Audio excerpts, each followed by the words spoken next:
This is Will Tchakirides interviewing Dr. John C. Logan, known as Turk, for the HBCU Radio Preservation Project. It is 9:53 a.m. on August 11th, 2025.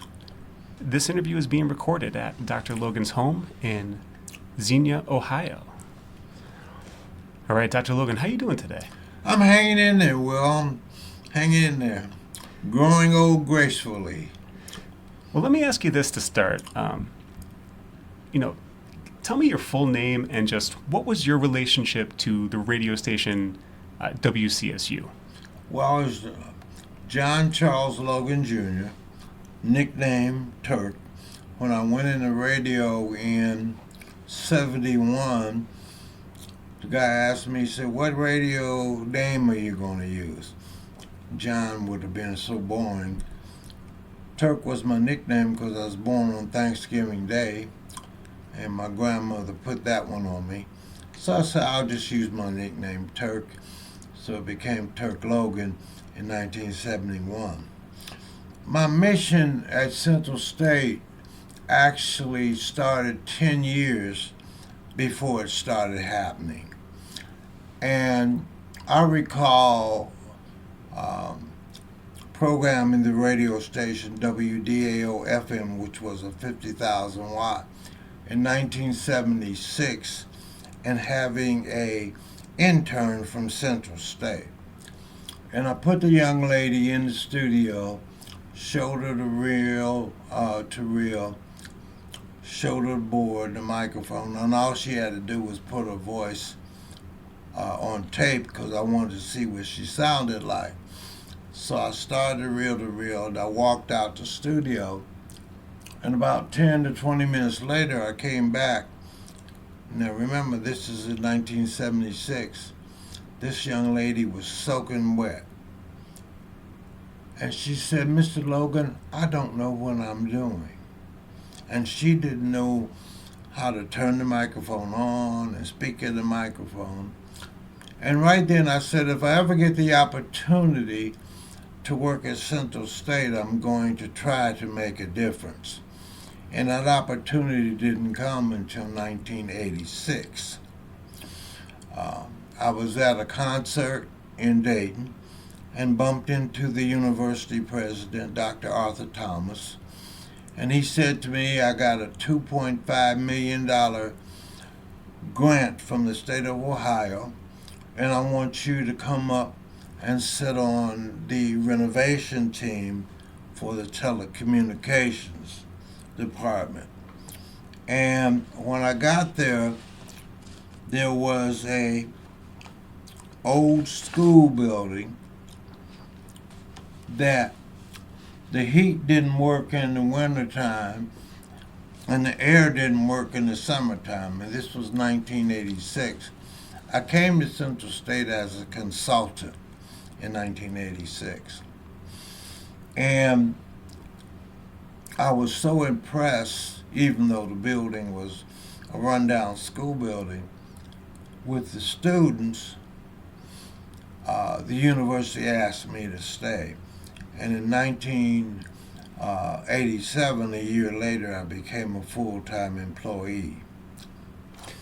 Now, go ahead. That's great. I appreciate that. We're going to get there. I want to take it even further back, though. And can you just tell me when you were born? I was born in 1948, November 23rd, 1948. And it falls on Thanksgiving Day about every 4 years. Okay. My mission in radio started at 4 years old. Wow. Say more about that. My mother on Saturday used to run the vacuum cleaner on our tapestry carpet. And what I would do was get up, turn the TV on, Superman, Zorro, whatever it was from that era, and turn the volume down, get on the couch, close my eyes, and listen to the vacuum. They call it white noise. And today, they use it for therapy. I still use it, as a matter of fact, for relaxation. During that 10 or 15 minutes she would run the vacuum, I would travel to record hops, dances, parties, things that radio people did that I thought they did at 4 years old, and act out to my parents and grandparents being a DJ. And of course, it was cute for them to see a little 4-year-old jumping around with a microphone. At 5 years old, we had moved to another location in West Dayton, Ohio, and my father was a mail carrier, and I was out on the sidewalk playing with a little white kid, and he called me a nigger. And heck, at 5 years old, I didn't know what a nigger was, and so I called him a nigger, and my father overheard it coming from the post office. And he took his mail strap off and gave me a good whipping.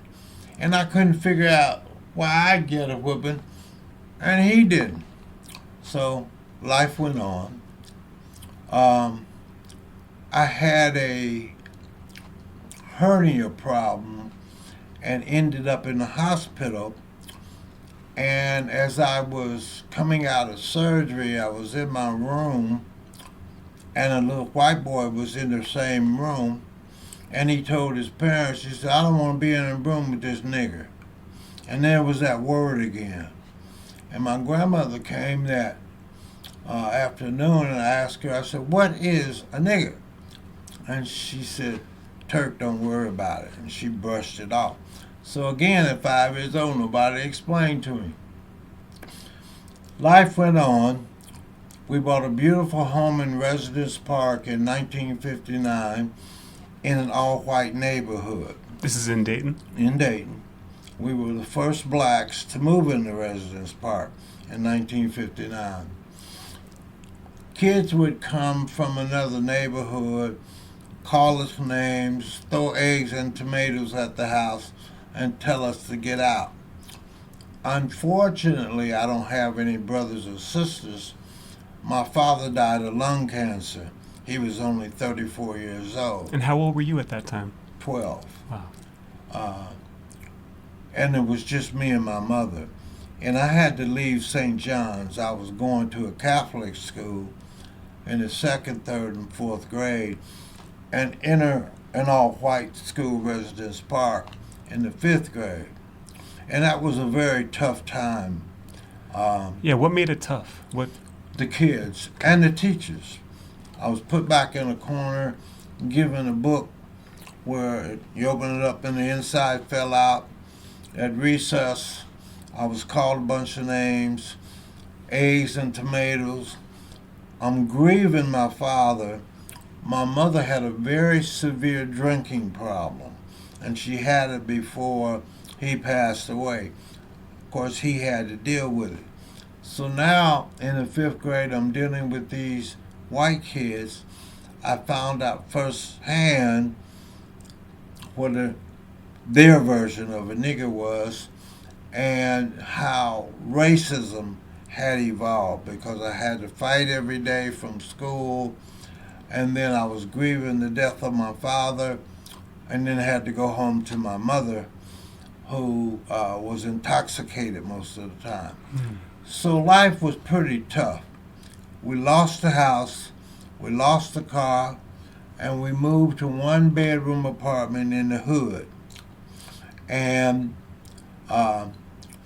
basically, that's where I kind of grew up at about 14, 15 years old.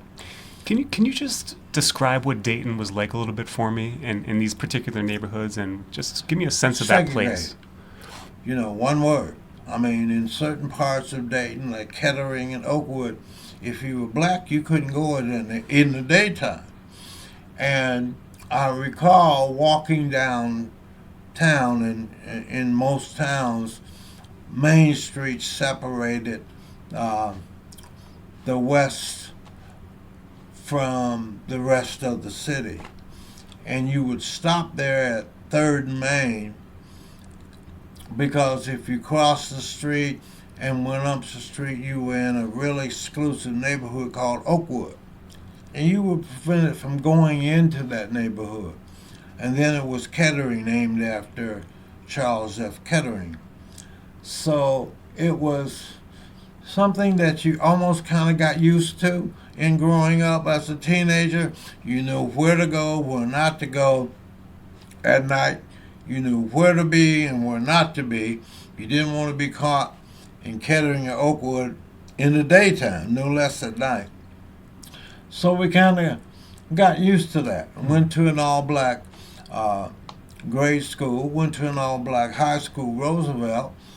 So I was not happy there because of my training in Catholic school.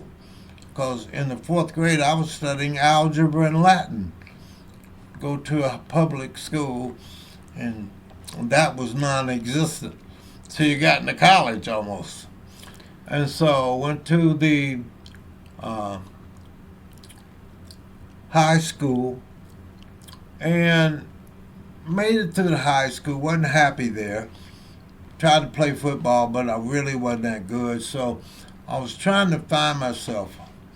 Well, what were you most passionate about when it came to academics? Was it mathematics or Psychology. psychology? Say a little more about that. My sophomore teacher, Mrs. Goody, told me, she said, Mr. Logan, one day you're going to be something, because in her psych class, I would always ask some hardcore questions about it, because I was trying to learn. I was actually trying to find myself. You're trying to make sense of what's happening around you in your life, trying to make too. sense of what was happening. And, there were some very bright guys and girls in our class. The class president, who's now deceased, the class vice president, who's now deceased. And they were to be admired by me because they carried a pretty high GPA in high school. So my sophomore teacher had labeled me Mr. Gooding in psychology. Got through high school, went to work for the city of Dayton, and I remember I was working in the waste division. And one sunny afternoon like today, I went behind this lady's house to get her trash cans. And she had 4 trash cans, and they were filled with grass. So they should have been relatively light to pick up.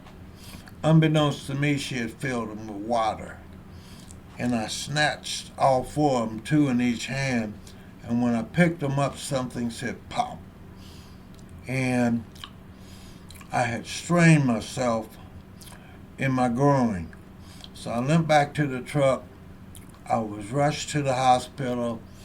They opened the sac up on the right side of the testicle, the left side rather, on the left side, and untwisted it, sewed it up, pinned it, and sent me home. I couldn't work for the city anymore, so I went to work at Frigidaire.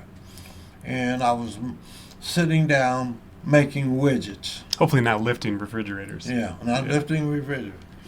And I get this letter in the mail that I'm being drafted, 3 months in the Frigidaire.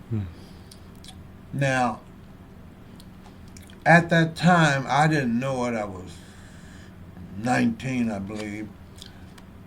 But I shouldn't have been drafted. I didn't have spurs like him, but I did have some problems. The law states if you have a testicle injury, you shouldn't be going into war. But heck, I didn't know that. The former general manager of Frigidaire was a retired 4-star general, and Westmoreland had instructed him to recruit all the black males 18 and over for the Vietnam War. What was your sense of Vietnam and the war at that point before you got drafted? I didn't know much about it. Didn't really care much about it. It was a war, and I wasn't involved in it. I was working. I had a wife and a child. on the way, and that was my focus, being a husband and a family. Okay. But I get drafted. 6 weeks into that basic training, which was very hard because Westmoreland, who was in Vietnam, had instructed all the drill sergeants that vets that were coming from basic training or advanced infantry training were getting killed in Vietnam because they weren't being trained properly. So they were putting a lot of pressure on us. And one morning, my right testicle twisted in the side. And I was laying in the top bunk, frozen. I couldn't move. So the drill sergeant, who was from Kentucky and white, walked up to me and said, "Logan, get out the bunk." I said, "Sergeant, I can't get up. I can't move." He said, "Nigga." I said, "Get out the bunk." And he grabbed the bunk, pulled it toward him, and slammed me on the floor. At that time, he ruptured my right testicle. During that time, you couldn't go straight to the hospital. You had to go to infirmary. And when you got down to infirmary, there must have been 300 or 400 guys down there in women's negligees and underwear. They were trying to get out the Vietnam War. So they stuck a thermometer in my mouth, stood me up against the wall, and walked away. A half hour later, they came back. I was soaking wet. I had a temperature of 108. They rushed me to the hospital, same procedure, and sent me away for what they call a convalescent leave for 30 days to heal. When I came back, my class had graduated. So I was recycled, put in another platoon. 6 weeks into that basic training, I caught spinal meningitis and pneumonia. So I went back to the hospital, antibiotics, sent home for 2 weeks. My class had graduated again. So I was getting a little fed up with the Army. Are they going to discharge you here? Or? No. I went back, and the captain said, "Well, we're going to recycle you for a third time." So I looked him straight in the eye. I said, "Sir, let me explain something to you. When I walk out this door, one or two things are going to happen. Either I'm coming home or I'm going to my next duty station. I'm not going to go back through this shit again." And excuse my language. And so he sent me on to advanced infantry training, AIT. So I went from Fort Dix to Fort Lee, Virginia. I was there for 2 months, and upon graduation, there was 500 of us out on the field, and the next level was going to Vietnam. And the captain said, "You guys have graduated advanced infantry training. All 500 of you are going to Vietnam." And I raised my hand, and he said, "Private Logan, what can I do for you?" I said, $499. He said, "What do you mean?" I said, "I'm not going to Vietnam. I'm just not going." And I said that out on the field. And everybody looked at me and started laughing. The next week, I got a letter from the Department of Veteran Affairs that I had been sent to another duty station, Fort Eustis in Virginia. I was there for 4 months, and one morning I was in a typing class, and I said, "Well, let me check on my discharge," and I called the brigade headquarters, and he said, "We just got you in. You've been released as an honorable hardship from the Department Army." Went back to my typing class, saluted the lieutenant, and got the hell off of the base, and came home and started life. I got out on an honorable hardship and sued the Department of Veterans Affairs and just settled in March 12th of this year. Wow. Okay? Yeah. So they had to pay me a lot of money. you know. What year was that when you finally got back home? That was in 1969. Okay. I was only in the service 11 months. I went in January 69 and got out in November 69 and started my litigation in 1995. Okay. So it took me about 30 years to get that. Can I just ask, as you're kind of going through all of that, you Right. know, and compounded by some difficult circumstances you've mentioned in your upbringing and Right, such, right. how do you find the strength in yourself to kind of press through that? What do you pull from? The guys I grew up with all ended up being drug addicts. But they had talent, but they never did anything with it. And I couldn't sing, I couldn't dance, I didn't have any, what I thought was real talent. But I wanted to get into the show business area. So I had to again try to find myself. And after the military and after I started my family, I had taken my third class FCC test, which you had to go to Detroit to take. You had to take a test of 1,000 questions. You had to get 100 of them right to pass. And then you got your license. Back then, you had to have a license to be on the radio. Didn't have a job. I was still working at Frigidaire. And something real funny happened. I look back and call it a blessing. I was in the arcade looking at the centerfold of a Playboy magazine. And back then they weren't shrink wrapped. And a writer from the Dayton Daily News, a young black woman, and a photographer, almost like you two, walked up to me, and the young lady said, "Excuse me, sir, we're doing interviews, and this is a true story as to what turns you on." And I looked at the centerfold of that Playboy magazine and looked up at her and said, "Radio and television broadcasting." 2 weeks later, my picture came out, a little article, "John Logan, nicknamed Turk, wants to be in radio." WDAO called me up and offered me a job. Just, you know, that to me now, as I look back on it, was a blessing. I started off in sales, and sales wasn't where my head was.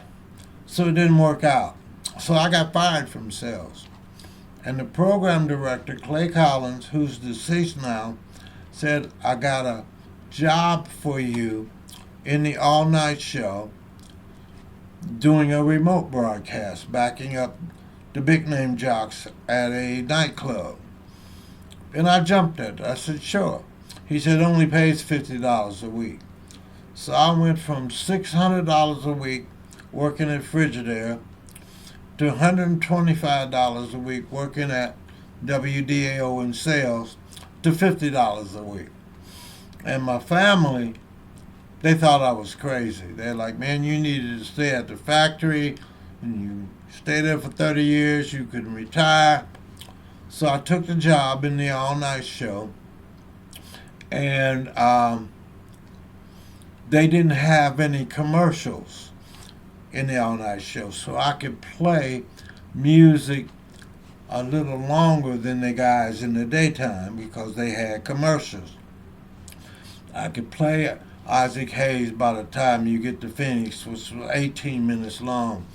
I could play Earth, Wind and Fire Zanzibar. I could play James Brown, Make It Funky. I could play Shaka Khan, the Sly Stone, the long versions of it. At that time, we couldn't use the word funk, F-U-N-K, on the radio because the owner of the station, Bud Crow, thought he was hearing the other four-letter word. And so we came up with a slogan, "We let the music do the talking." James Brown, Make It Funky, Parliament, Funkadelic. And I didn't know at that time I was making history because I brought funk music to the state of Ohio. I was just playing good music in the all-night show.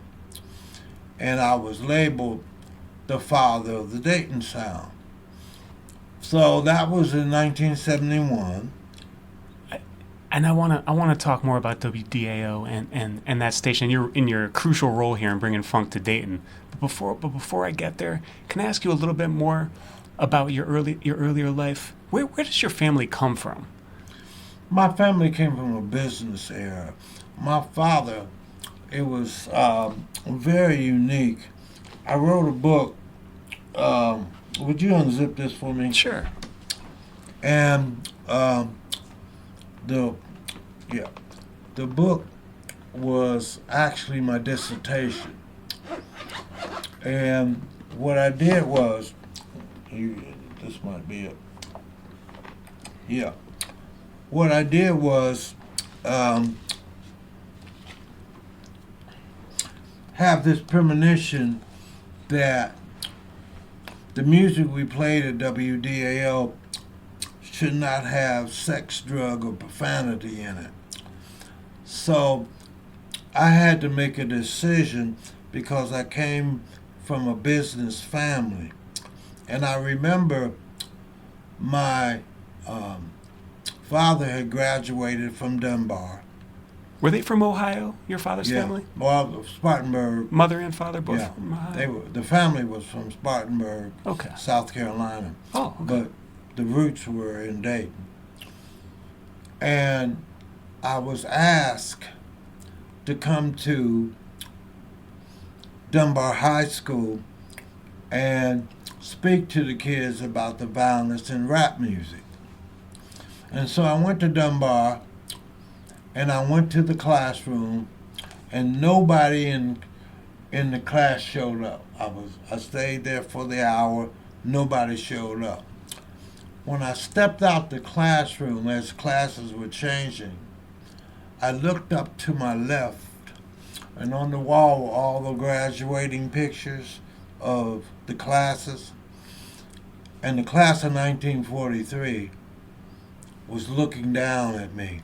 And in the middle of the class was my father's picture, because he was president of the class and valedictorian. So he was looking down at his son. That within itself made it worthwhile of going to Dunbar High School. When I got to Central State and became a full-time employee, the first thing I did was ban all rap music. Now, you know yourself, you guys are young, you may listen to it and you may not. But you know that probably went over like a lead balloon. And it was real funny because when I was in Dayton radio, I had this premonition that we shouldn't play music with blatant lyrics. And then it was Rick James, Super Freak, Prince, Soft and Wet, the connotations of sex. And we took a stand that we wouldn't play any music with blatant sex, drugs, or profanity in Dayton radio at a commercial 50,000 watt. Was that a challenge, being such a fan of funk music and some of those connotations you're mentioning? It really wasn't a challenge then, because I'm the guy that gave the Ohio Players their first airplay, gave Roger and Zapp that tree out there is planted for Roger when he died in 1999. I call it the Trotman tree. Heat Wave, Lakeside, Dayton, Sun, Platypus, Junie. So I made national attention and got national attention for exposing local black groups from West Dayton to the airwave that sold million copies. It created a dynasty that's still being talked about today. The Dayton sound, right? The Dayton sound. I created that. And when I went to Central State, I took that with me. Now I'm dealing with a bunch of freshman kids who don't know which end is up as far as communication, and for whatever they had been doing in high school, they thought they were going to do in college. And then they ran into me. Now, this was only the communication majors. This wasn't the whole campus. These kids picketed. They boycotted. I had one student bring some rap music in and just completely ignore me. I told him I wanted to see him because I was going to take his records from me. I wasn't going to keep them. This kid got off the air, and he was big, bulky kid. His name was Parrish Grant. Went down the hall, went the opposite way of coming past my office, went in the girls' bathroom. In the girls' bathroom, the windows folded out. Climbed out that window, big kid now, into a barbed wire fence where we house the antenna and all the electrical apparatus that went to transmitter and everything. Yeah. And it was like almost a prison barbed wire fence all the way around. It wasn't real big. Climbed over the barbed wire fence to escape me from taking his records. He didn't injure himself, fortunately. But 25 years later, when I talked to him, he's in Las Vegas and he's in radio, and I talk to him periodically. He said, "Doc, don't bring that up, please." You know, I tease him about it. And this is how serious they were at the time. And I used to tell the young people, you didn't come to Central State to tell me how to run a radio station. You came to Central State to learn communications. And if you want to learn communications, I will give you 100%. But if you don't, you see that door right there? Make it work for you. And don't let me see you again. Change your major to something else. Because you're not going to come in here thinking you're going to run a radio station. Here's the rules. Here's how we operate. And what I had done when I was in Dayton radio that has never been done before was, and you can pass it to her, you can see we played the rating game. These are the ratings.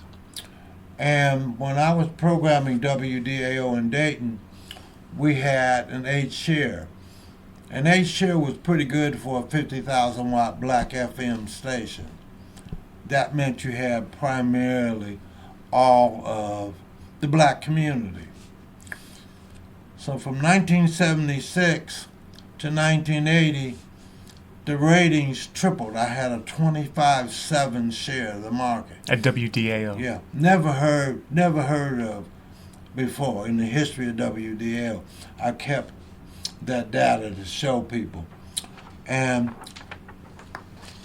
the sales department and the management, I mean, they all cheered. They were happy. I mean, because the higher your ratings, the better your sales are. The only problem is it beat out the big country station in Dayton. And that had never been done before.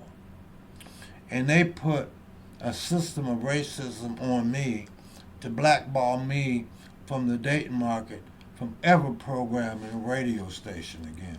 Can you say more about how they went about doing that? Well, the first thing they did was there was a frequency that came down, 92.1, a FM frequency. And I was at Central State, and my general manager from DAO, Joe Whalen, called me. He said, "Turk, how would you like to be with me as a partner in radio?" And I said, "Joe, I'm not getting back into bed with you white boys again. I'm not going to have that." He said, No. We're talking ownership. I said, "Oh, okay." So I sent him my money. We sent it to our attorney in Washington. And this is again is a true story. When the frequency came down and we were the most qualified, him billing over $1 million a year, and my programming shows the ratings,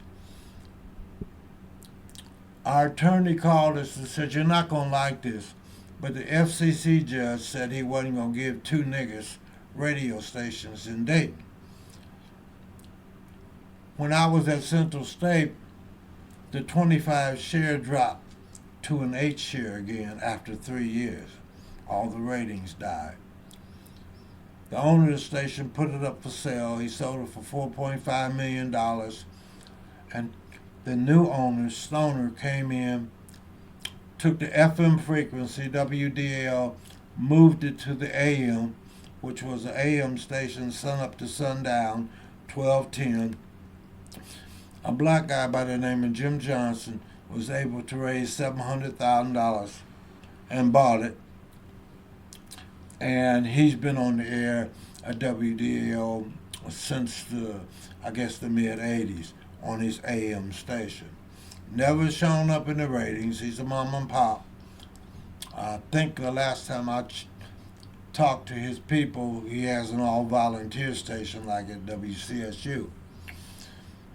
And that's what the judge was talking about. He owned the radio station, and he was going to make sure that I didn't own it. But the real deal was I could out-program all of them, including the white guys at the big country station. And they were scared to death of having me come back in, especially as an owner and program. So the frequency was given to one of my former staff members, Ronita Halls, who had no business with it, because the only experience in radio she had was the experience that I gave her doing the talk show. That's the only experience she had. She got the frequency, had it for several years, ran it in the ground and filed bankruptcy and had to sell it. So that was my dream, and they destroyed it. And then I created another thing called the Soul of Dayton. Mm-hmm. I owned the trademark for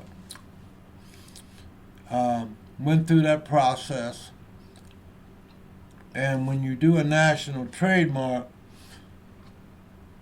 it's not like a local trademark. They search the whole country to see if there's anybody that you conflict with. A guy by the name of Brian Beer went to the Hall of Fame webpage where my picture was. I was inducted in 2009, and under my picture it had the Soul of Dayton. He lifted the image up, put it on a press release, and said it was his. Just stole my stuff. I protested and got no support, and he's been using my trademark since 2013. He got a frequency from Cox Radio, the same people that paid the FCC judge off to try to keep me from getting back into Dayton radio. So I was very angry. I mean, I was to the point to where I wanted to hurt these people because I wasn't getting any support. I called attorneys, I had judges, I had a lot of people, but they didn't see any value in it. And so it never really reached the point of challenging them in federal court, because that's a federal court case when you challenge somebody about a trademark. So, and it's, I'm not as healthy as I was 5, 6, 7 years ago, but I looked in the book and the ratings, the current ratings, and he's had my trademark for 13 years now, and he has a 0.07% of the market. That means he has 700 listeners. Yeah. So they're not doing that well. Well, can I ask you this, though? Yeah. Before, even given all this happening, But just tell me, what does the soul of Dayton mean to you? That concept. It means what it is. It's the soul of Dayton, which is me. I was the soul of Dayton. I mean, because I have pictures and I have manuscripts, I have stories that I have written about the history that I'm giving you right now. It's all in writing. And how I took nothing garage bands and made them national. How did you do that when you encountered a band or you learned of them? What was the process? I had to get permission to do it. I had a station manager, John Jay. I had a general manager, Joe Whalen. And I had the owner of the station, Bud Crow. 3 white guys. And I had to sit down with them and try to convince them that it was not necessarily profitable, but we weren't in the business per se to make money. We were in the business to serve the community. And so we were able to serve the community. They didn't much care about it because why would you play a group that doesn't have a record deal? Why would you play a group that wasn't on Billboard's top 100? So I convinced them. The first record we played was Junie, called Funk. And it was funky. Did moderately well. The second record we played was the Ohio Players' Fire. Sold 30 million copies. Then Sweet Sticky Thing and so on and the rest of the hits. The third group was Roger, More Bounce to the Ounce. Sold millions of copies. The next group was Heatwave, Always and Forever. They came from London, England, and Johnny Wilder was from Dayton. The next group was Slade, Slide, went platinum. Lakeside, All the Way Live, went platinum. Now I'm starting to get the attention of management because the record companies was buying time on WDAO to promote their albums. And so everybody making money but me. And I was making $17,000 a year. And I was satisfied with that at the time I was in Dayton radio. And so my career got so good, I was so good at what I did, it reversed on me. And the system in Dayton had to get rid of me because I was too powerful. It was like Tulsa, Oklahoma, how they destroyed that black city. Same thing happened to me, because I had created an economic boom in Dayton, Ohio. That makes sense. People were making money, not just the record industry. There were restaurants, there were nightclubs, there were barbershops, there were record stores. Everybody was making money. And it was cool. I mean, I was just there because I was on a mission to help serve the community. And as funny as it was with that 25 share, it just meant we had more white people listening to a black radio station than black people. And the white establishment in Dayton said, no, that wasn't going to happen. We had to change. So I got fired. And it was funny because in 1984, I ran for state representative. Really? Yeah. And I ran on a Republican ticket and was endorsed. And what people failed to realize, in 1980, I had Ronald Reagan on my talk show, and he was challenging Jimmy Carter. And all the management team at WDAO were Republicans. So I said, what the hell? Might as well talk to the governor of California. He was very warm, very personable. We talked for about an hour. Told me what he'd do if he became president. He beat Jimmy Carter in 1980. In 1984, he flew in and started his whistle-stop tour in Dayton, Ohio at the Courthouse Square. And who did he come to see? Me. And The owner of the radio station that fired me a year before was chairman of the Republican Party. And he was down on the floor, and he looked up and saw me standing there with the President of the United States with my hand raised. Freaked him out.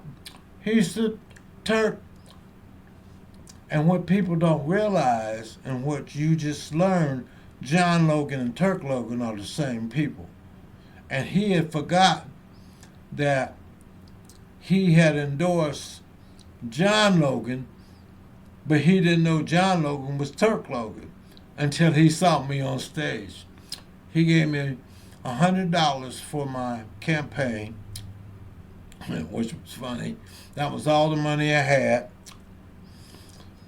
I did 12,000 votes and lost to the incumbent. He did 17 because the Republican Party wanted me to challenge his manhood. He was gay. His name was Ed Olette. And they said, if you challenge his manhood, we would put money into your campaign.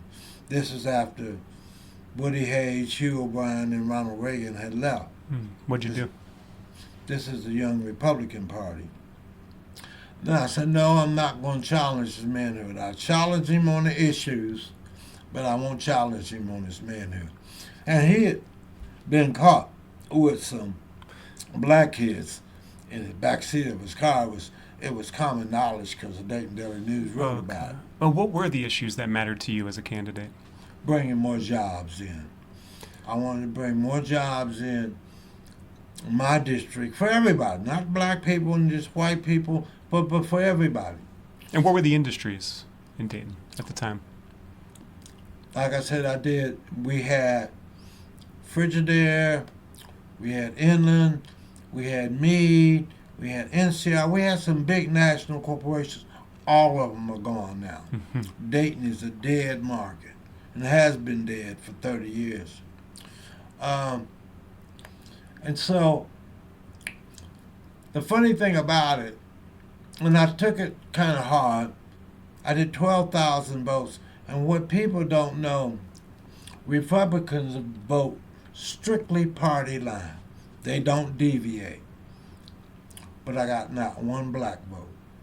Not one. 12,000 white votes. What do you attribute that to?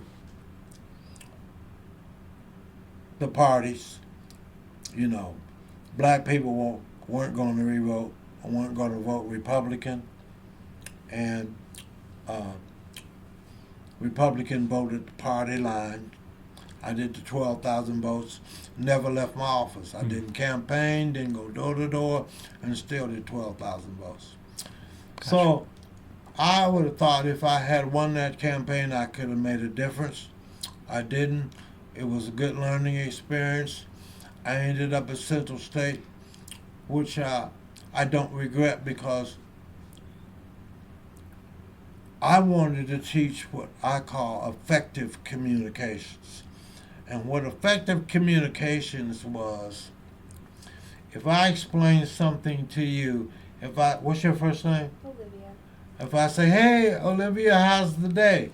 And you say, well, Dr. Logan, it's nice. That's just me and you saying hello. If I say, hey, Olivia, you know, where'd you go to college?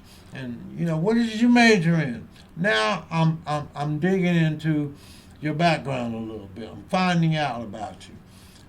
And I wanted to teach the kids effective communication. We had a problem because after I had spent about 2 years, our Thomas did a dumb thing. He took $500,000 out of the $2.5 million grant that we had to renovate the telecommunications system. Was this the president at the time? The president at that time, and build a press box. And the state told him he could do that, but he couldn't start the renovation until he put the $500,000 back. That was in 1987. Okay. So what he did was, in 1988, he brought Mike Tyson and Don King to campus, thinking that Don King was going to give him the $500,000. So I was a liaison, and he was going to give Mike Tyson an honorary degree, doctorate. So Mike Tyson and I were standing backstage, and he was 22 and the heavyweight champion of the world. And he said, "Logan, you know what I'm going to do with this degree?" And I said, "What, champ?" He said, "I'm going to be a gynecologist." And I said, "Well, hold up." And I put my hand on his shoulder. He said, "Don't put your hand on me." And I bet he was a massive guy. I said, "You know, champ, this is an honorary degree. You can't do nothing with that." This fool went out on the stage, took his hat, cap and gown, and said, "I was thinking about what I was going to do with this degree." And these were his words. "First, I was going to be a surgeon, but that was cutting too deep. So I think I'm going to be a gynecologist." And you can imagine all the media that followed him around because he was heavyweight champion of the world. Mm-hmm. And I think we had 5 young women to every guy on campus.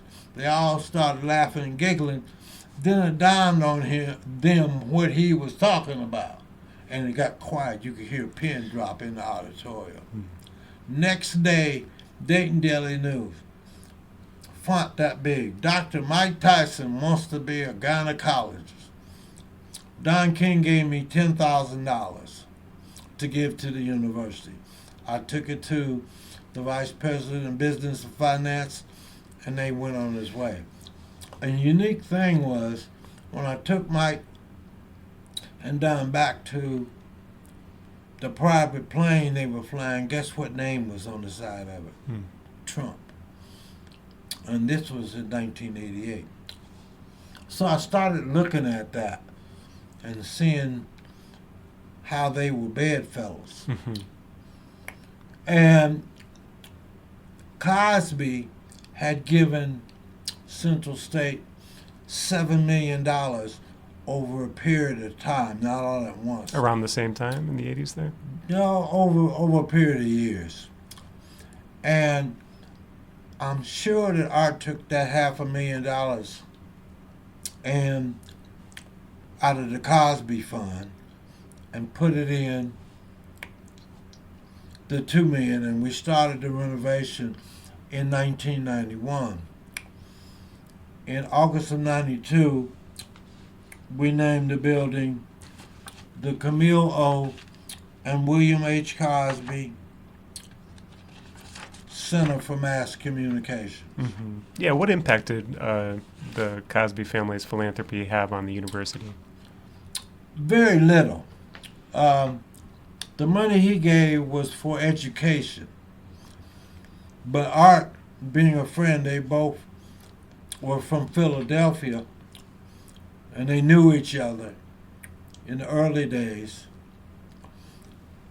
He convinced the faculty to name the telecommunication the Camille O. William H. Cosby Center for Mass Communication, and Cosby wanted an office in my building, and we put an office in there with some really expensive furniture, and we kept it as like a museum until I left. And then I left, they just took it over and used it as a regular office. But for at least 10 years. So Art, being a love of athletics, his football team won the 1990 championship, NAIA National Championship. They won the 92, this is 92, and they won the 95.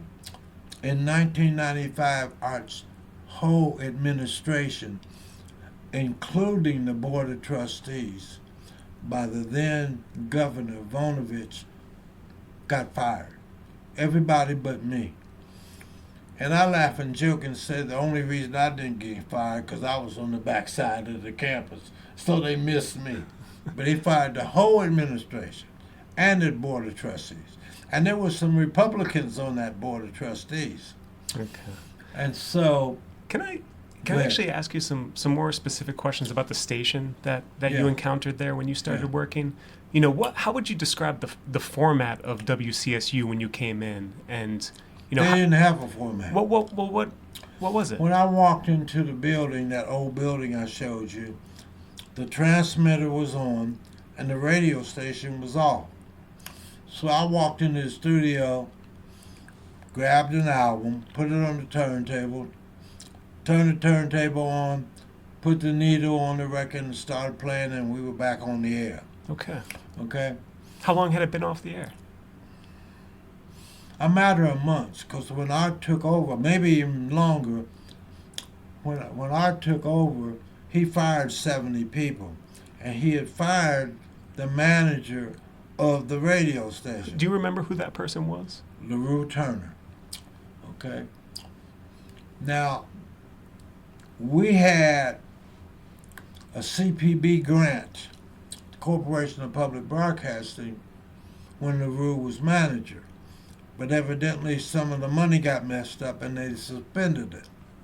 So it took me from about 1990 to about 1993 to get that grant back in line so we can start getting money from CPB. That's really important.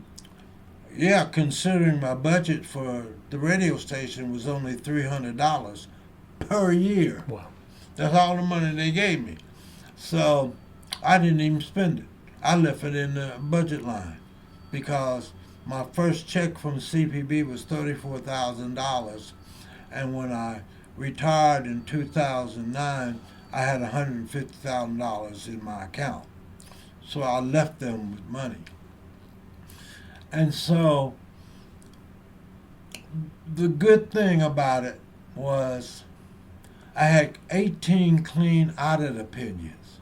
That was very important because every year my audit had to go to the budget, to grants management, the budget office, the vice president, the state of Ohio, and then CPB. So I had 18 clean audit opinions. I took the students to the Black College Radio Convention 17 years. And in 1994, we were the #1 black college radio station. So the students were excited about that. But there was a rumor floating around campus. Who does Turk Logan think he is? He has no degree. He came to Central State to train our kids. Who does he think he is? So one alumni person told me, she said, Turk, you got to get a degree. I said, yeah, but I got too much experience for undergrad. That's a waste of my time. I said, maybe a master's might be something I might be interested in. She said, here's a brochure. It said, Union Institute, work on your PhD. I said, yeah, okay. So I filled out the paper, sent them my application fee, and 2 weeks later, the board called me. They said, Mr. Logan, we got your information. We're not clear on what you want to work on. Now, remember, I'm still at Central State. Mm-hmm. I have no degree. I drove down to the Union.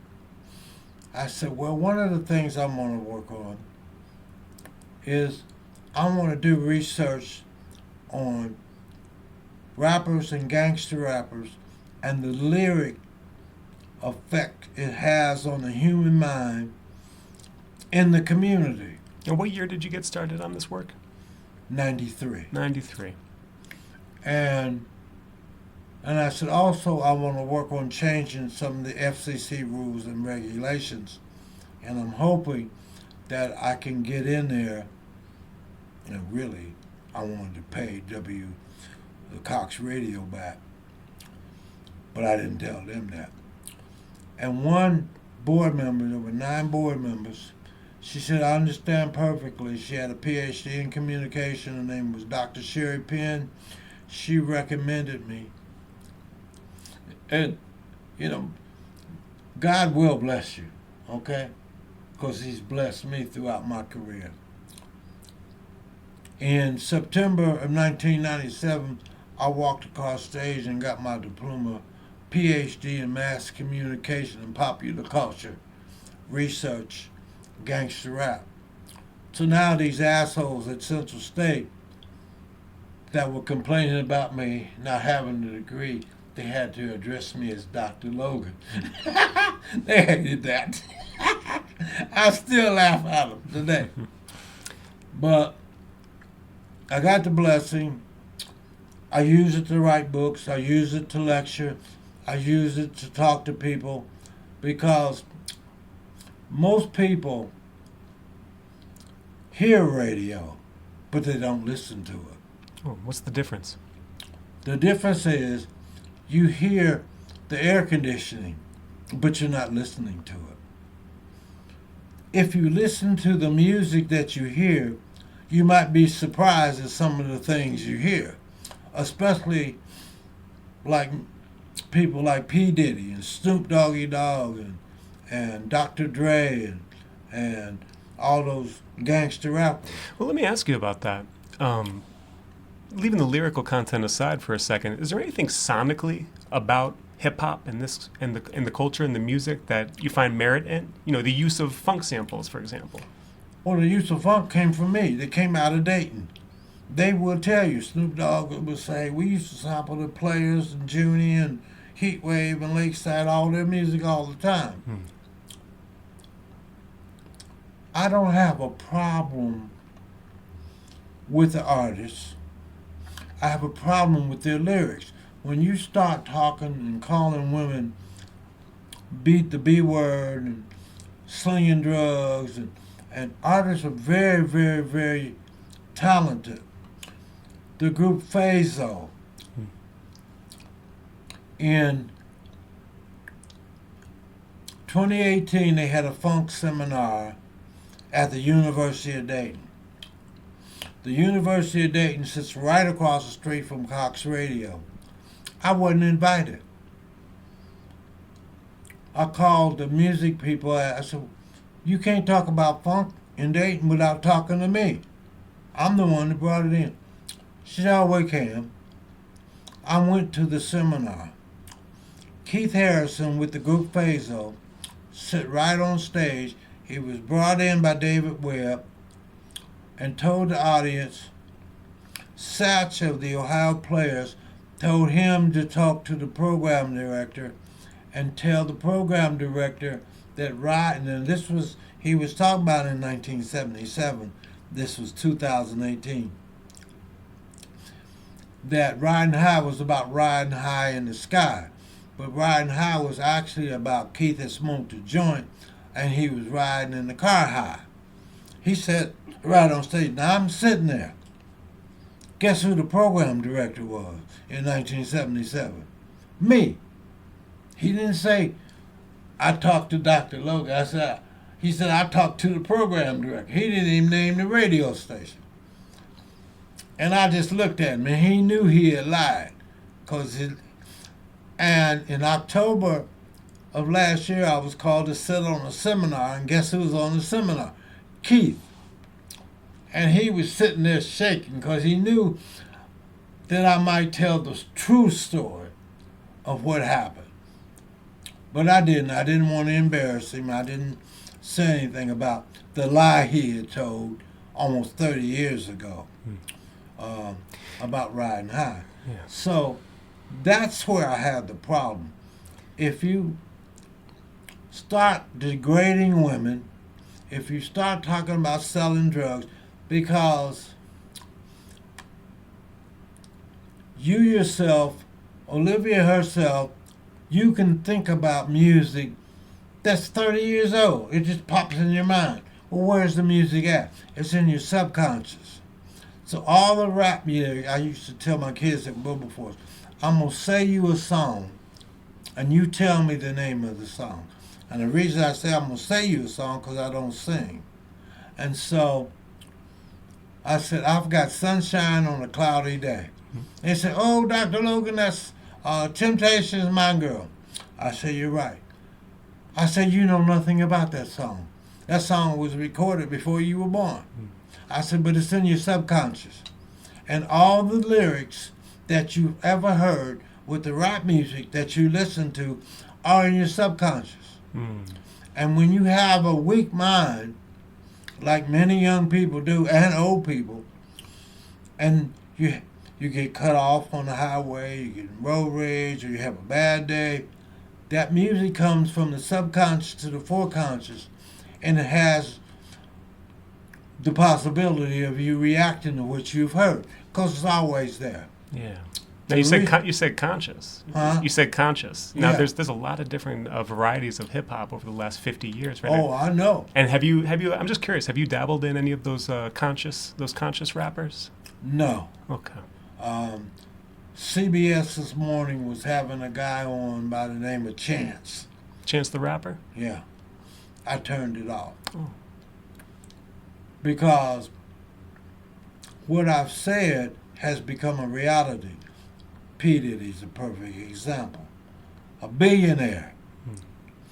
And see, one of the things I have seen in my career in Dayton was artists sell their souls for success. I saw Satch do it for success. They had $30 million. I saw Pee Wee, I saw Marshall, I saw Sugar, I saw Draco Slave. I saw them all sell their souls for sex, drugs, and to be successful in the music business.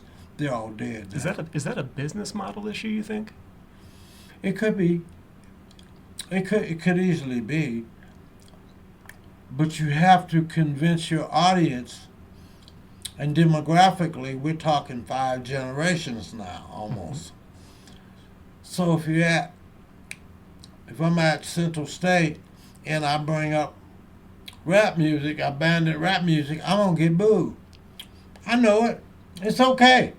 Because that ain't going to change nothing, you know. So you've stayed firm. You've stayed firm in that Yeah, position. I stayed firm in that position. And I'm still firm in it. Well, look, I do want to keep talking about WCSU, though. Okay. You talk about the students and how your philosophy in teaching. I'm curious about the community side.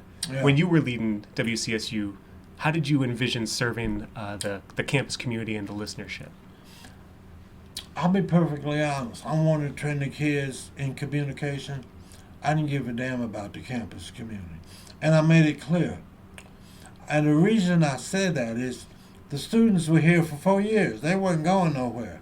What I was doing was trying to get people on the outside to come in. So if you listen to WCSU, that was great. If you didn't, I really didn't give a damn.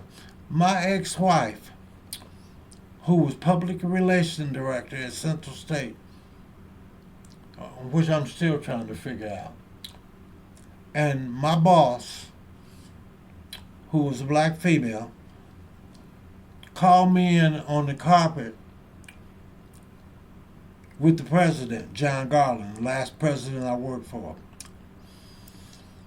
And they said, Dr. Logan, we think, and this is the two of them talking, if you change the format to rap music, it would make the students more friendlier.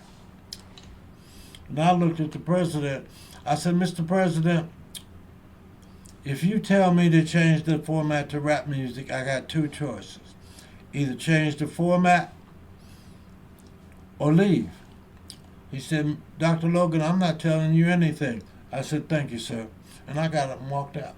I left them both sitting on the couch and told them both to go screw themselves. I said, you know nothing about. And I said, friend, I'm surprised at you because I met you at Ohio University in 1976. John Garland?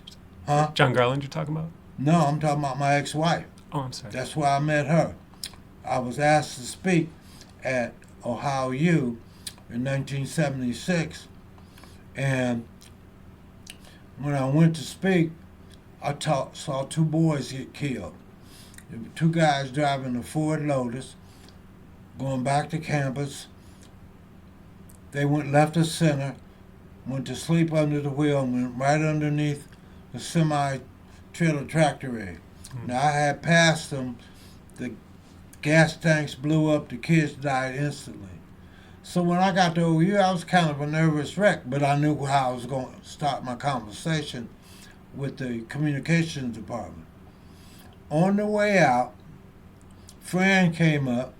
She said, Mr. Logan, I'm sorry I missed your interview. I said, don't worry about it. We're going to get married anyway, so I'll see you later. And I walked away. And she kind of stood there in the hall. I was in a management meeting, and me and the news director were having some difficulty. This was at WDL. And I was real direct. I said, if you hire more black people to quit doing murders, rape, and robbery on the air, maybe we would be better in the community. He said, if you can find one, I'd hire them. I said, there's a young lady just graduated from OU. Let's get a tape on her. We got a tape on her, we hired her, moved her in the news department, and I married her. Because that's what I said I was going to do. Of course, it didn't last. But she ended up at Central State as public relations director. And she came over to my office. She said, I want you to know, Turk, there's a new sheriff in town. And you can't do nothing unless you check with me first. And I looked at her. I said, Francine, you forget one thing. She said, what? I said, I taught you. I said, now get out of my office and don't come back. And she turned around and walked out. Didn't come back, So I wasn't going to take no mess. I was firm in my position. I wasn't trying to be arrogant or cocky. I was trying to be confident. Well, where do you get your confidence from? What do you think it is? The strength of the Lord. Because I realized that blessings do come true. See, I was raised in the Catholic Church, and I was studying Latin in the 4th grade. Adeum quile tivi ca juventutum meum, quae me poliste in cedo mecum spiritu. I can still speak the language today. That had a profound effect on me at the time.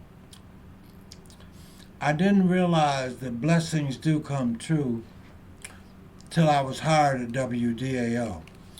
And the reason for that, when I was hired, I had no degree, I don't have a big voice, and I didn't have any broadcast experience.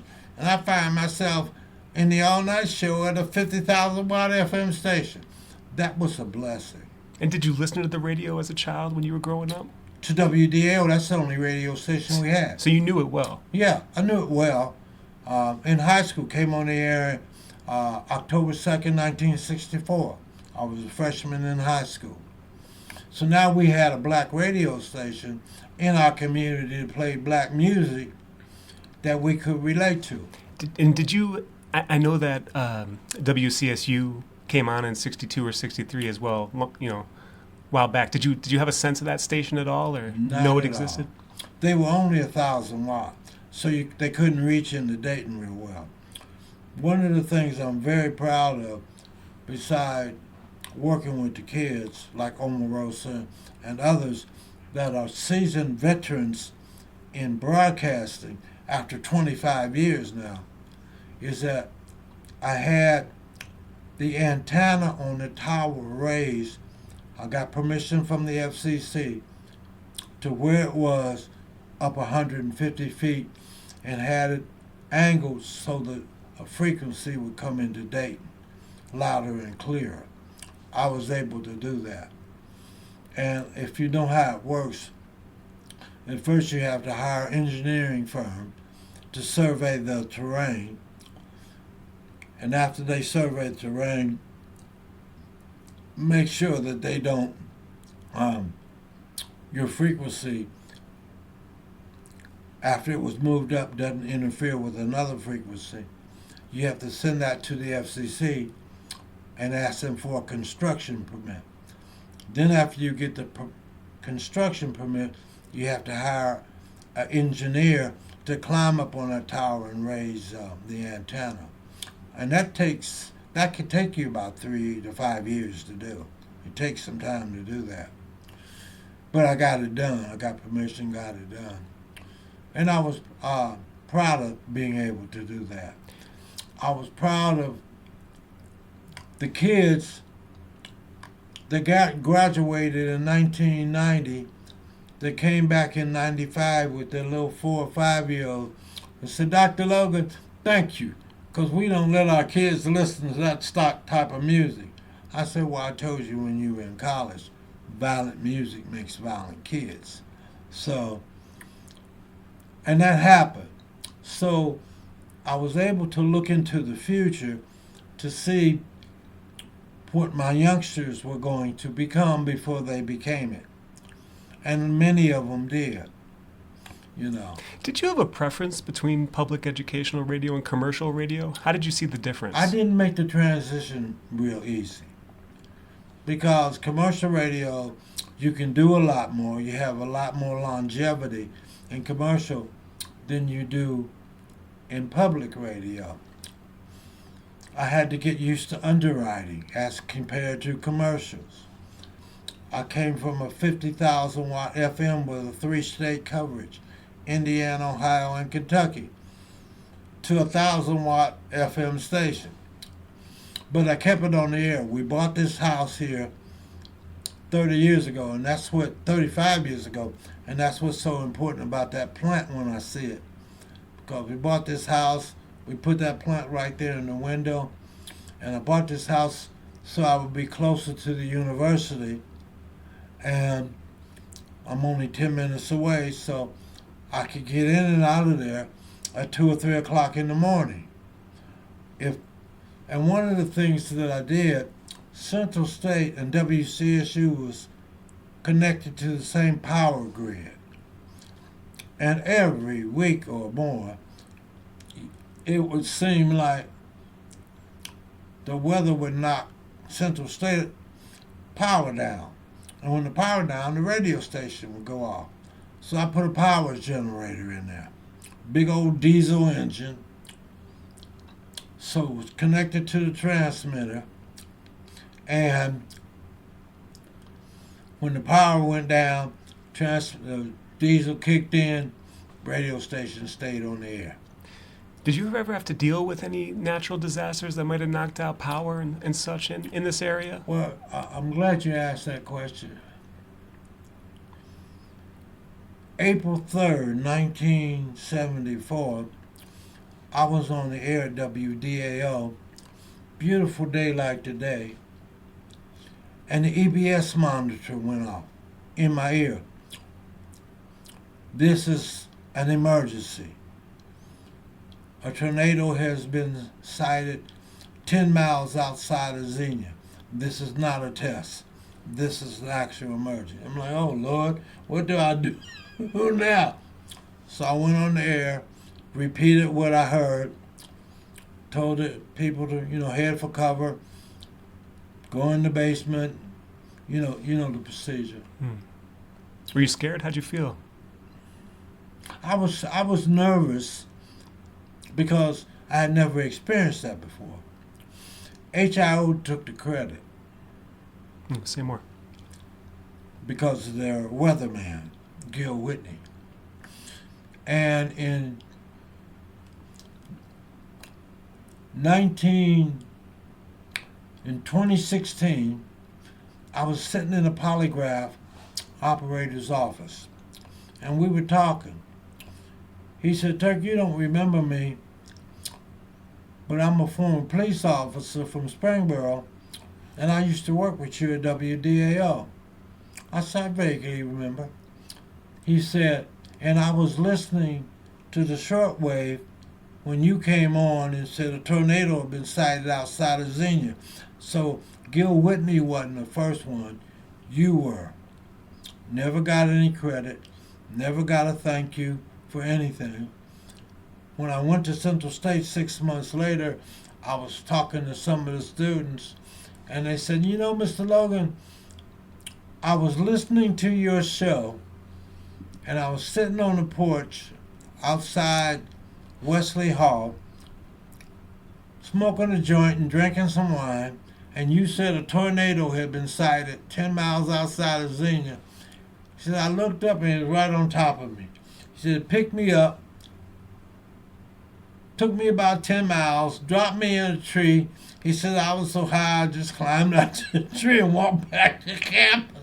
This is coming from a student, you know. Devastated certain parts of Central State. And I was glad that I was in that position to do what I did, because that's what I was there for. And it was a scary time for me, because they still celebrate it around here, but they don't know. Most of the people don't know who I am, because I don't blow my horn about nothing or my background in this town. But I was happy about that. I was very happy to take a student who didn't have any communication skills but had a vision or dream in their mind that they wanted to do something in the field. I took a student, her name was Eva Hall. She had no interest in radio at all, but she was a communication student. The vice president of BET, Curtis Simon, was a Central State graduate. I called him. I said, Curtis, I got a young lady down here that has an interest in communication, but she doesn't want to. She needs to find herself. Can she do an intern there? He said, sure. He brought her up. When she graduated, she did an intern and ended up being a vice president for a number of years. I think she's retired now. Is that kind of impact was what I was there for. Well, that's what I was going to ask. Is that how you see your legacy? Yeah, because Omarosa and I, like I said, she calls me Dad. We stay in touch with each other. And who is that, Omarosa? Omarosa Madrigal, the woman that worked for Donald Trump, the black female, the woman that was on Apprentice. She came from Central State. And I just saw her. She was at that press conference. She and her husband were at that press conference that they held for where that cop broke that window and hit that kid in the jaw. Mm-hmm. And Crump was there. Now, she just graduated from law school. I saw her graduation because she streamed it, and I was able to see it. To stay in touch as long as I'm living with students without getting in their way, because they have their own lives to live. But to stay in touch to see how they're doing, and sometimes they check with me to see how I'm doing. And that's a part of the legacy from WCSU. That mentorship. Yeah, you're saying. Because I started with Art Thomas. He got fired in '95, and we went to Herman Smith, who was a country bumpkin. He knew nothing about running a university. He was so bad that his vice president of business and finance had to take an early withdrawal on his salary before we got paid. They got rid of him. He was there for about 18 months. Then they brought a conservator in, George Ayers. He wasn't president, so he camped out in the Cosby Center, in Cosby's office. So I had to see him every day. Never went to the administration building.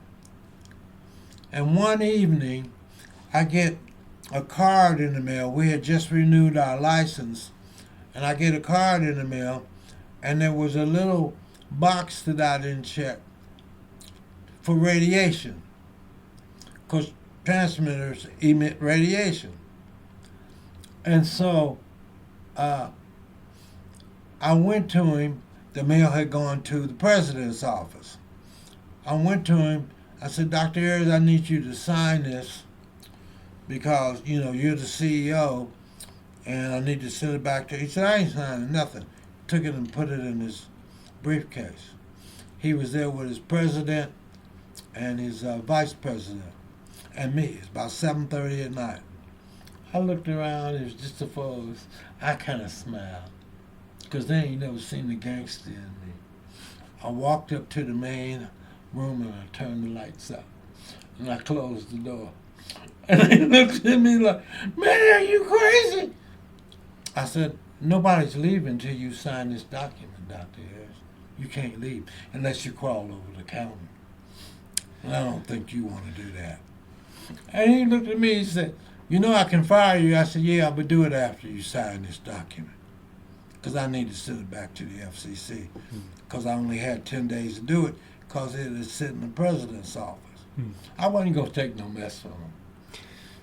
His vice president of academic affairs, her name was Constant Rockingham. And I had a little knucklehead student that had gone into Dayton to buy some records at this record shop for his radio program, which was okay because he was playing gospel. And he saw records with my name on the corner and the date. He came back and went to the police department and told them I was stealing records from Central State. So they came over to investigate. And I started laughing again. I said, I had a break-in my apartment building that I owned in Dayton where I kept all my albums out. The guy who broke into it took it to a record shop and sold them. And that's where you see my name. I had more albums than the radio station had, and still do. They're in my garage. So, came back and said, "Hey man, you're done here. You should have checked with me first." So he went over to the Constant Rockingham. They called her the Rockwaller. And she called me on the call. She said, "Mr. Logan, you don't have a right to let these students go. He goes back on there." I said, "No, he doesn't." She sat back in a chair and read back. She said, "What do you mean?" I said, "I run that radio station. And I make decisions there, not you. And if I want him to come back, he'll come back. But he's going to come back different than the way he left. He's going to come back following my rule, do what I say, else he ain't coming back. And you can do what you want to do, ma'am." And I walked out the office. Well, speaking of albums and speaking of the decisions you make as a leader at that station, talk to me a little bit about the jazz funk format that you helped pioneer and how you saw the formatting at WCSU. Well, what I did at WDAO was unique. I took urban music, Whitney Houston at the time, some of Shaka Khan's music, maybe Diana Ross, maybe Gladys Knight, urban music, and I mixed it with jazz. George Benson, Herbie Hancock. And jazz music wasn't real popular. It wasn't selling a lot. But then George Benson came out with music that was commercial but jazz. Herbie Hancock, Earth, Wind and Fire, and it caught on. I did that, mixing the two. I called it Your Urban Jazz Connection. When I went to Central State, that's the same format that I put into place there. And it's kind of holding to this day. It's a similar format, right? A strange thing had happened.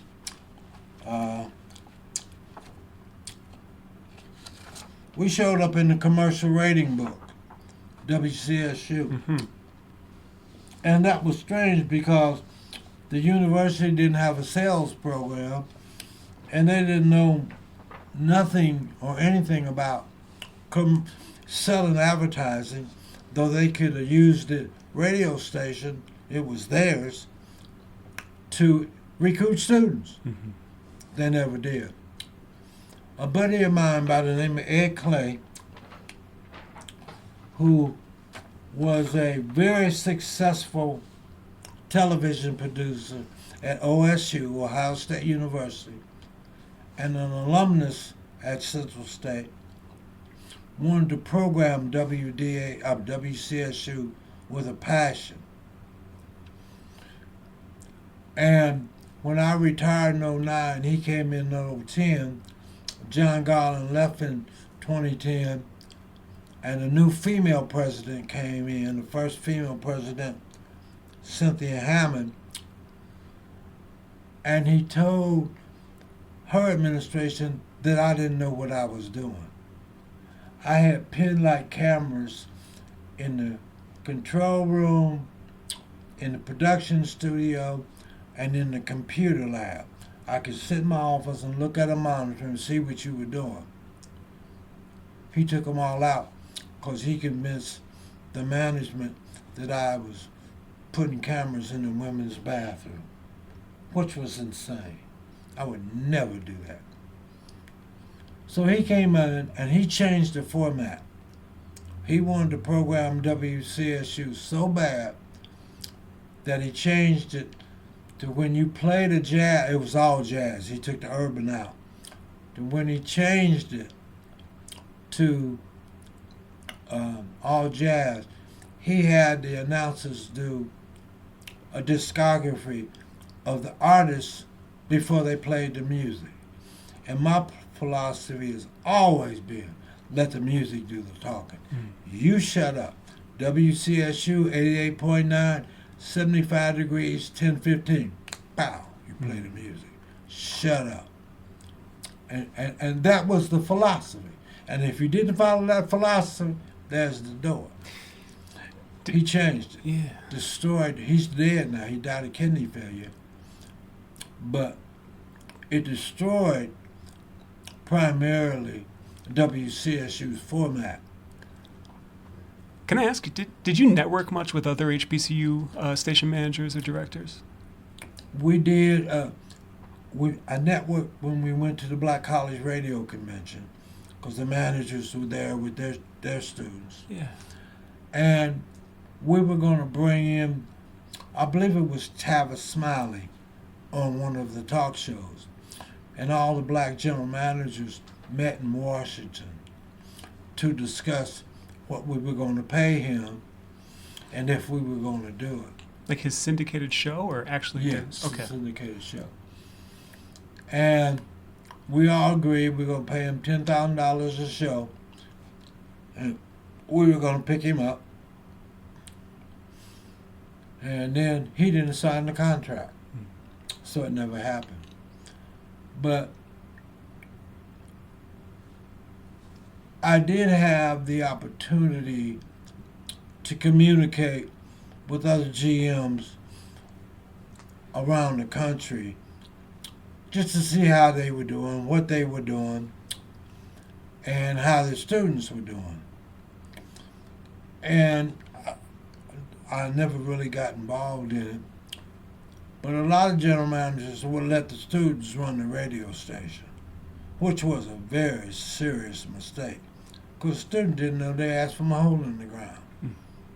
And the first thing they want to do is get in there and start playing rap music and start dedicating records to their friends and all that craziness. And there's a structure that you need to follow in anything to be successful. And that's all I wanted, the kids to be successful.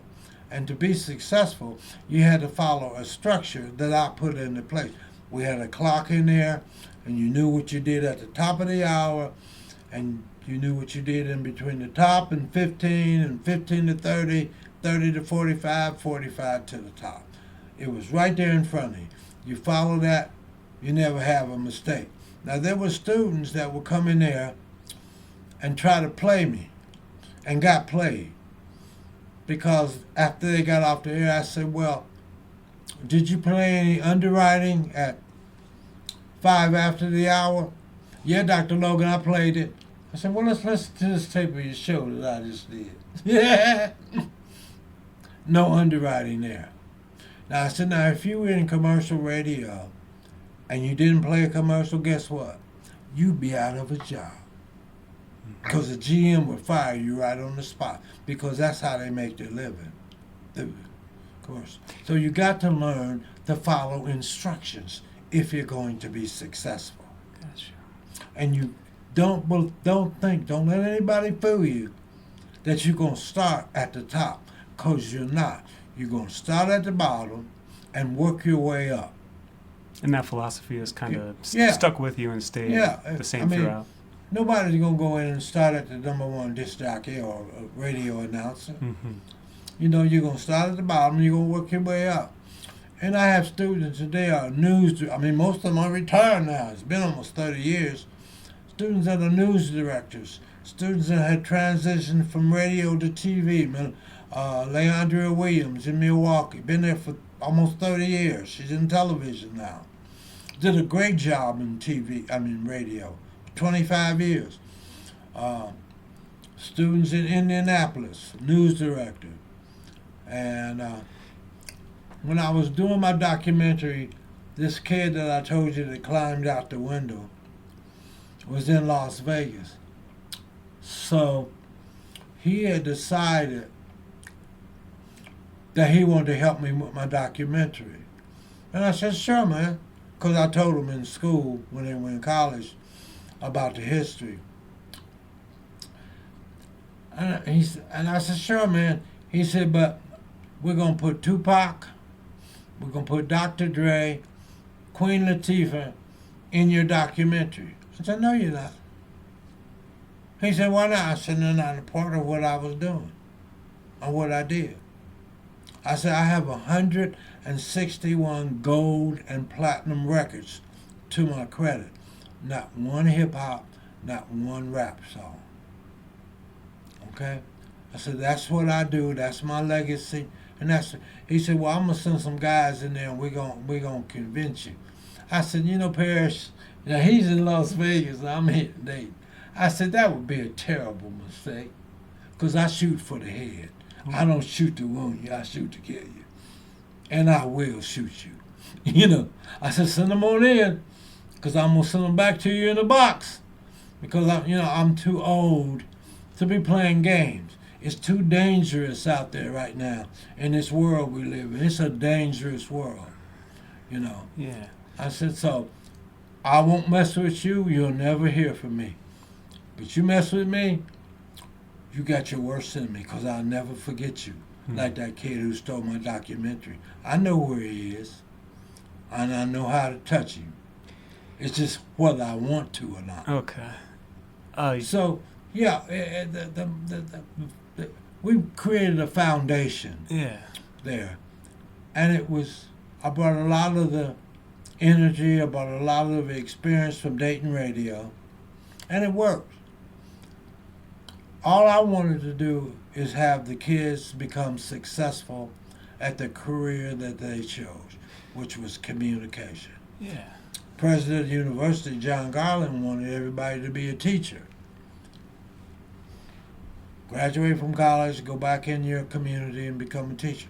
I can't argue with him. He's the president of the university. Mm-hmm. Whatever he wants them to do, you got a Department of Education. You got 100 students over in a $12 million building. That's your business. I'm over here at the Cosby Center. The female president, when I had retired, she didn't need my permission, had the Board of Trustees take Cosby's name off the building for the trouble he had gotten involved in. And I said to her, ma'am, the building was named the Camille O. William H. Cosby Center for Mass Communication. You could have taken Bill's name off the building and left his wife's name on it, and maybe she would have given you some of his money. Said, you won't get nothing now. She did what she wanted to do because she was the president. Anything specific that you think you learned about yourself? You said you were trying to find yourself when you were a young person. Through this long career, 50 years in broadcasting, anything you learned about yourself in that time? Did you find yourself? Well, I found that my communication works. I found that what I believed in became a reality. My book, it's in here, which is actually my autobiography. It's called The Reality of a Fantasy. I had a dream In my head, that's where it starts.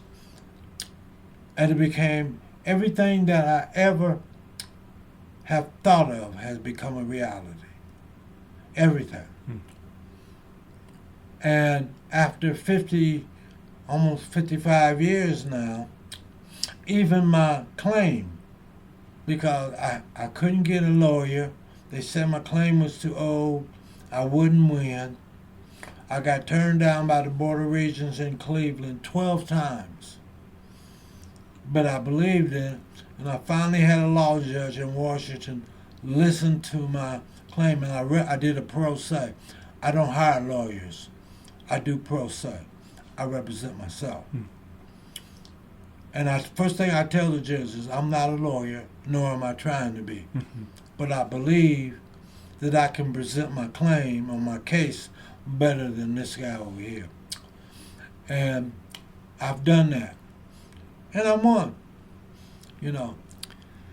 And what I tell people, if I was to lecture today, my lecture would be Perseverance. That would be the title of my lecture. You've seen a lot. Yeah. Something everybody has to do in life at some point in time. Persevere. You know when finals come up and you want to go home and mom's sick. You got to make a decision. What's more important? You got to persevere. You got to take them finals and then go see mom. Because if you go see mom and you miss your finals, you fail the course. So we all have to persevere. And that's what I tell people.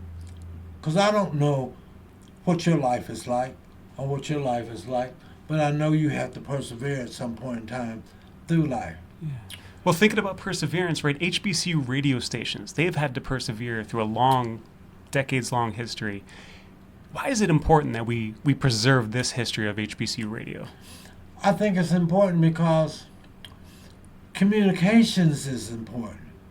And I found that on HBCU campuses, communication is not a priority. And it's sad because communications is the key to success. If you can't effectively communicate, if you don't understand what I'm saying to you, then I'm not effectively communicating with you. And you're going to go out and say, what the hell was he talking about? Communication, everybody, professors have to communicate to students and so on and so forth. But I found communications is real low on the totem pole. And that bothers me. Because I talked to FAMU, I talked to Jackson State. Did you consult with them? I talked to they had a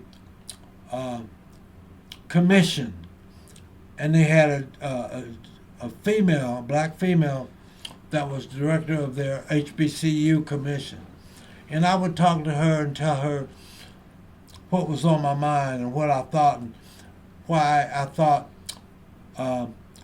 I would tell my students at Wilberforce, instead of focusing on rap music when you graduate, why don't you try to become another Bill Gates and create something that we can be proud of? Besides rap music, because I would tell students when they came into my class, I said, and it was in the syllabus, I said, let me make it real clear to you. I'm going to ask you 3 times to turn your cell phone off and quit texting. 3 times. And the 3rd time, I'm going to drop you a letter grade. And I did it at Wilberforce. And boy, did it hit the fan. They went to the Board of Trustees. They went to their parents. They went to the dean. They went to the president. I said, it's in the syllabus.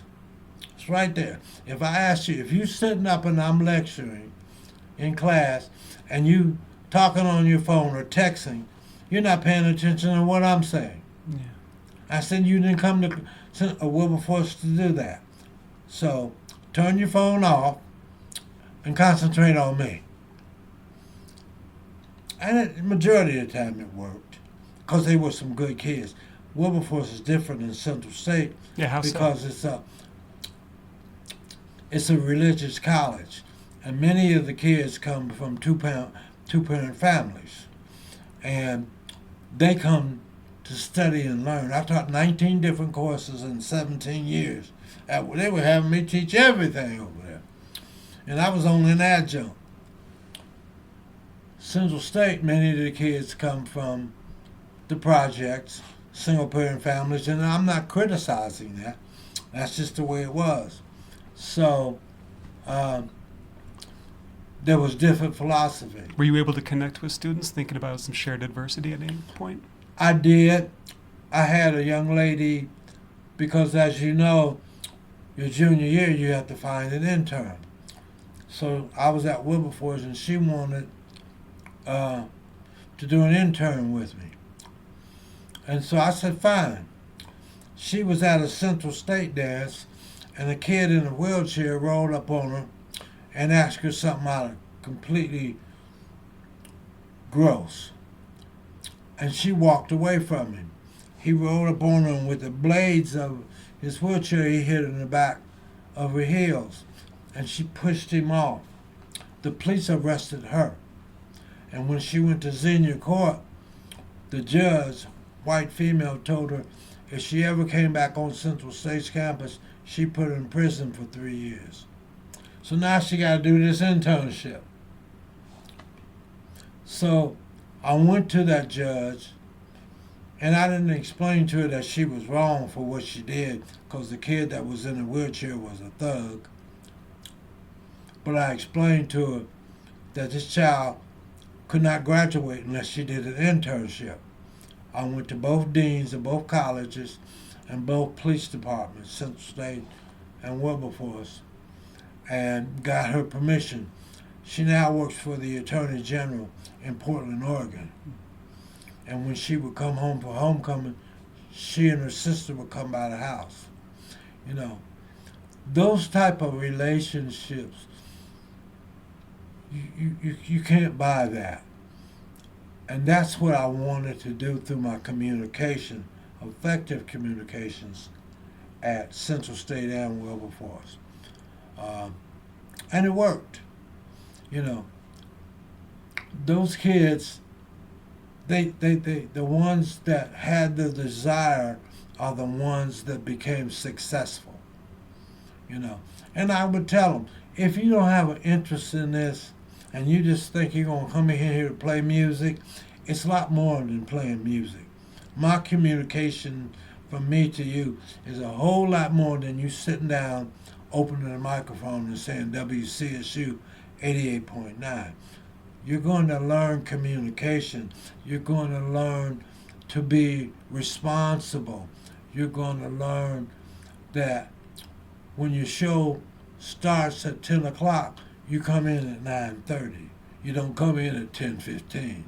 You're going to learn these things, and that is how you're going to carry on in life. And you practice that, you will be successful, you know. So my communication, like I said, was much more than me just teaching you how to become what they call a disc jockey. And that's many of communication. I had a friend of mine, his name was Dr. Dixon. And you spelled his name Shitdick. That was his name. He was from India. He was going back to India to pick up his mother and sister. And the plane was shot down, Pan Am 103, on the way back by, they say it was Gaddafi. And he died. The whole family died. He had his wife, his daughter, mother, and sister. He was a chemistry professor. And I still miss him today because he was warm, he was friendly, and he was one of the few people that would come by the radio station and we would have a conversation together. Because most of these people had PhDs, and most of them were probably way more intelligent than I was. And I respected that, you know, what they taught. And when I had a chance to communicate with them, I did. And I tell students, and it works, your communications is like air. You can't see it, but if you took all the air out of this room, we suffocate. And that's the way communications is. If you don't have effective communication, you're going to suffocate. If you don't know what you're doing when you try to do it, ain't no sense in trying to do it. Especially the way things are. Because that guy in the White House, he texts me every day. He's trying to figure out how much money I receive from the Department of Veterans Affairs. Because they won't tell him. And I won't tell him. And it's kind of funny because he don't know I'm the one that trained Omarosa.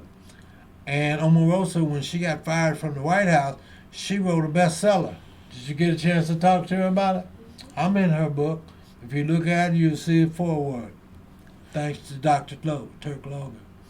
Well, I want to be respectful of your time. You've been so gracious with it and allowing us to. I mean, I'm here. To hear your story. Other than the call, you know, when you call, you know, but that's what happens when you get old. Yeah, we can only cover so much ground, and you've lived a long life. But is there anything specific that we haven't talked about today that you just want to communicate for the record and for this project? I didn't want to lean too much on WDAO because I know you were more interested in WCSU. Mm-hmm. But in this folder here is a manuscript that I have written. And there's a guy that works at WYSO, black guy, I forget his name. He's a disc jockey there, radio announcer. He and I talked back in October last year. I'd like to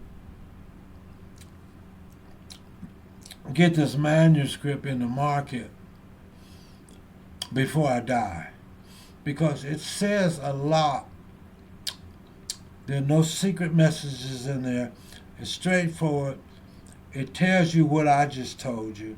How a young black guy, I wrote a letter when I was 8 years old to Eisenhower, and I told him I wanted to be in the space program because Russia had just sent Sputnik up.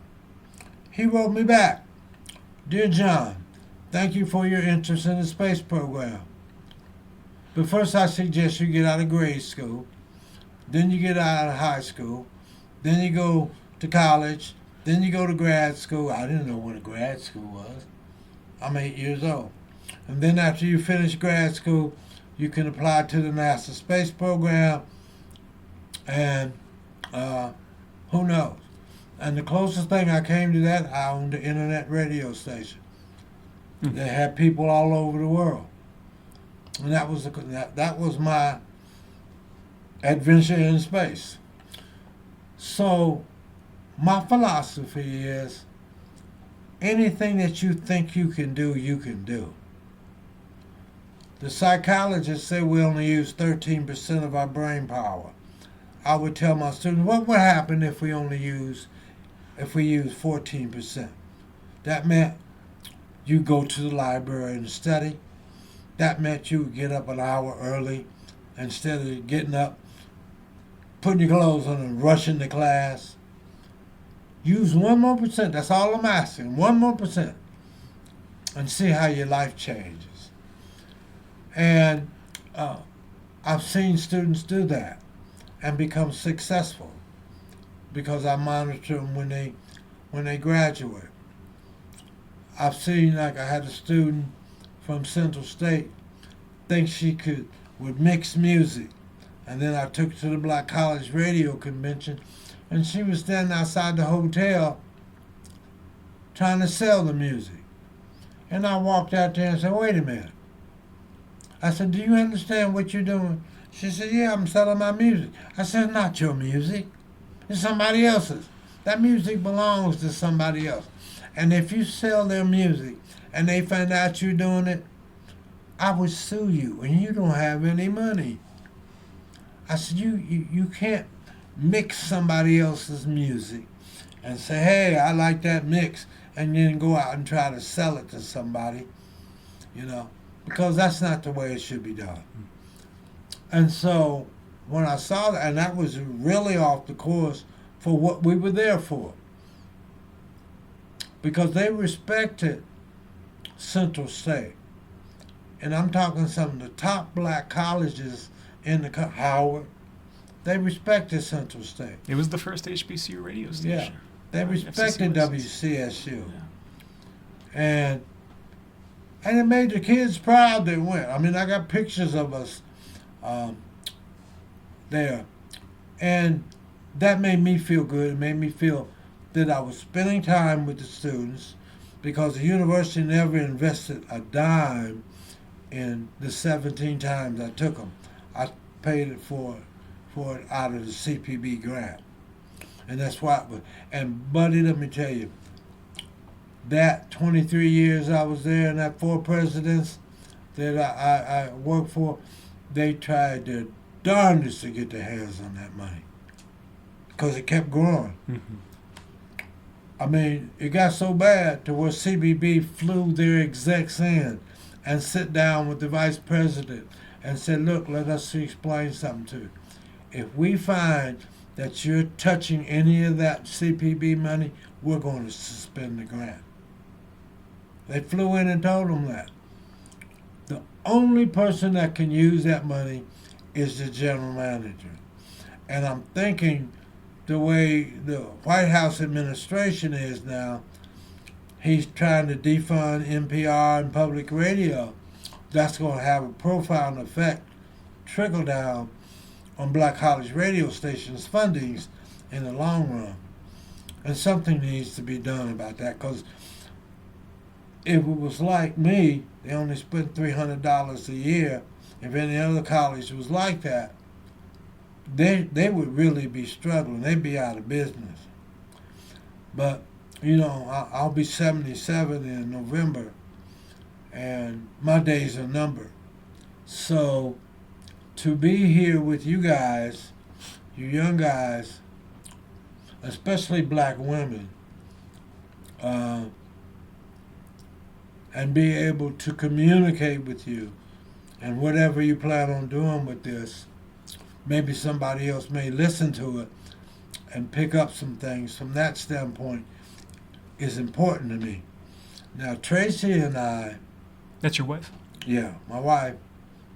Were very suspect, because we didn't know each other, because of what happened the last time. That documentary that was stolen was worth about $500,000 raw. And once it was mixed and ready to go, I was going to try to sell it to Netflix. I would like to be able, and if you know anybody in your travels that does that, I would like to see an AI documentary where the pictures become to life, where you can look at it and it makes it look like it's real. I would be amenable to doing it. I have the pictures, I have the manuscript, and what part I would play would be there, because I saw a guy last night on 60 Minutes that was 93 years old, that was in the Holocaust, and his mind was just sharp as a razor. And I was impressed, because I had a student at Wilberforce during Black History Month write an article that there were blacks during the Holocaust. Did you know that? In the Holocaust. That they don't even talk about. Mm-hmm. And you know what they did to them? They shot them shot them in the head before they got to the gas chambers. And he wrote about that. Taught me something. The Xenia Gazette here in Xenia printed it in their paper during Black History Month. So there are some bright minds out there. And that's the minds you want to touch. Get away from the politics. Get away from the academic politics. Get people like me, because you don't make a lot of money going to an HBCU. So I didn't come to Central State or Wilberforce to make money, because I didn't make a lot. You do it for the love of the students and what you can communicate with. And my projects worked. You're here as a result of that. And many, many other students. And I feel good about that, to leave that behind. I think know, that's a great. I think it is No. something that is tangible, that when your day comes, you can say, well, I made a difference. Yeah. And that's what, most importantly, I wanted to do. I appreciate that. Yeah, And it's been great hearing more about your story. Yeah, I hope it gets out there. If it gets out there, you guys will be aware of it. Well, I'm going to share a copy of it with you after we get it on the computers. I'll send Yeah. you over the file, okay? Yeah. It becomes your story, too. It's Yeah. not just our story. Good. Because I wanted, how this thing that you guys are doing works. Yeah. Well, And- listen, let me formally say it's been a pleasure talking with you. And again, I appreciate your time. This is a really meaningful You're quite contribution. It's been lively, this conversation. I mean, I could sit here and talk to you all day, but because that's what I do. Well, thank you. You're welcome, and God bless both of you in your travels.